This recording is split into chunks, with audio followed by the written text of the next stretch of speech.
Ladies and gentlemen, welcome to BSV TV.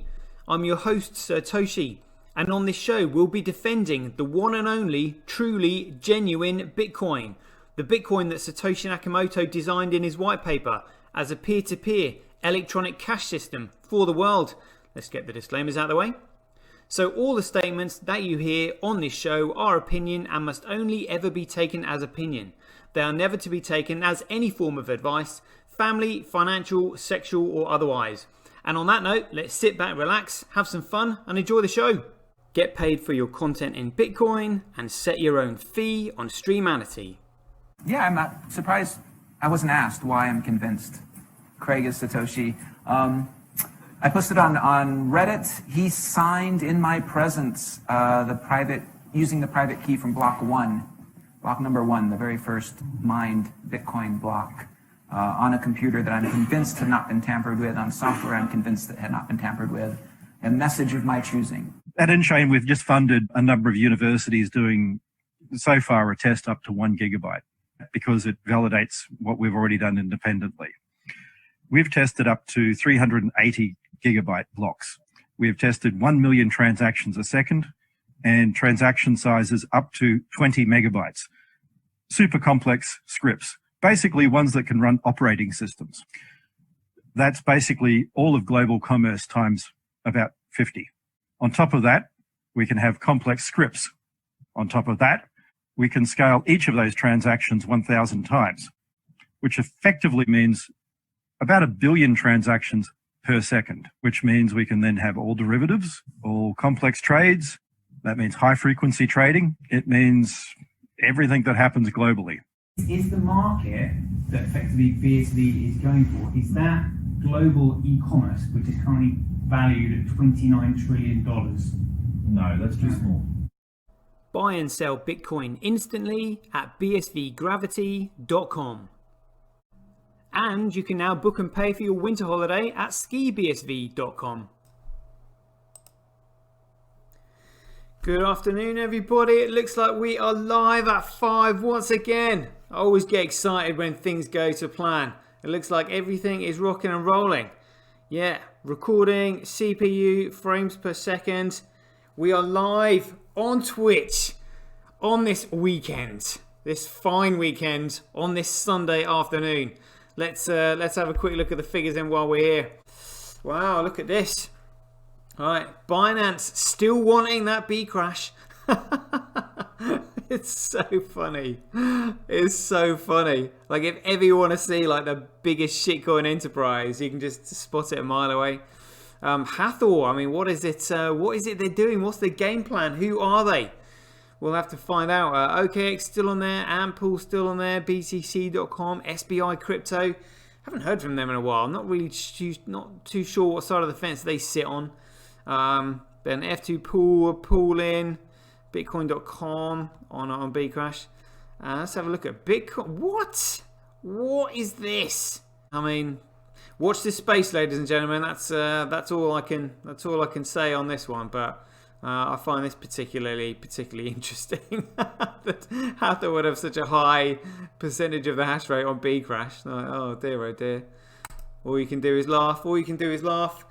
Let's have a quick look at the markets. A sea of green I see in front of my face at the moment. But that's obviously after, because this is on the 24-hour chart.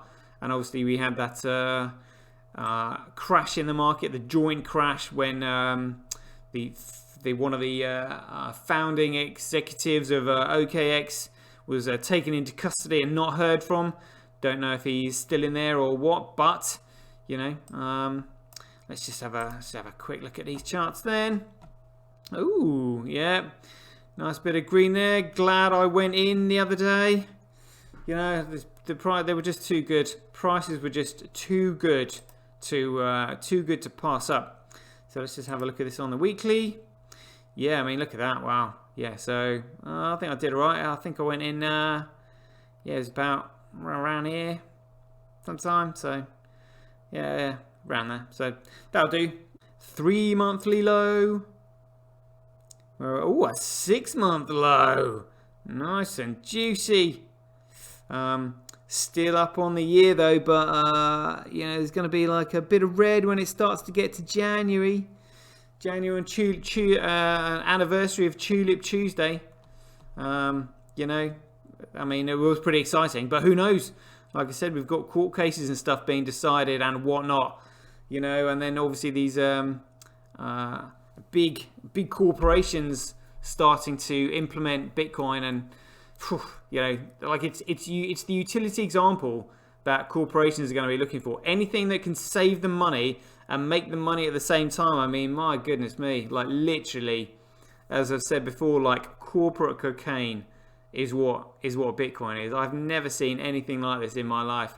Like I said, I have to pinch myself sometimes to remind myself as to where we are. I mean, it's just absolutely phenomenal. Absolutely phenomenal. Love it, love it, love it. So let's just have a quick look at the GOS. Oh, got an announcement to make today. Check it out from BSV International. This was great. So BSV International is excited to welcome BSV Luxembourg to its members of countries and states, helping spread the education, growth and adoption of Bitcoin BSV around the world. Oh, as also did this one. I mean, look at this.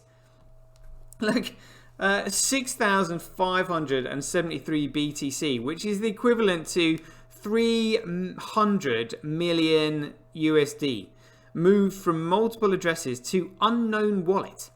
So that means, you know, literally multiple addresses, you know, to suddenly being stored in one wallet, like 300 million, as you do.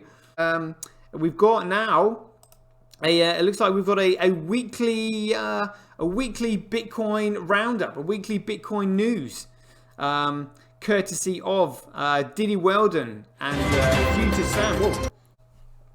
This one, Cointelegraph, they do some good articles here. 22 million in Bitcoin, that's Coolcoin, moves from Huobi to OKX despite withdrawal freeze. Like seriously, if this isn't some dodgy shit, like I don't know what is, because this makes no sense whatsoever. You know, it's not going to go anywhere. It's either, literally for the miners, it is a case of either do or die. That is it. You know, those who don't understand that, well, you know, some people just simply can't help.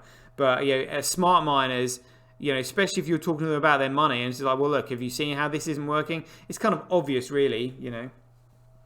So, this article says roughly 10.6% of Coolcoin circulating supply is currently held on just 5 centralized exchanges, according to data published by Chain.info.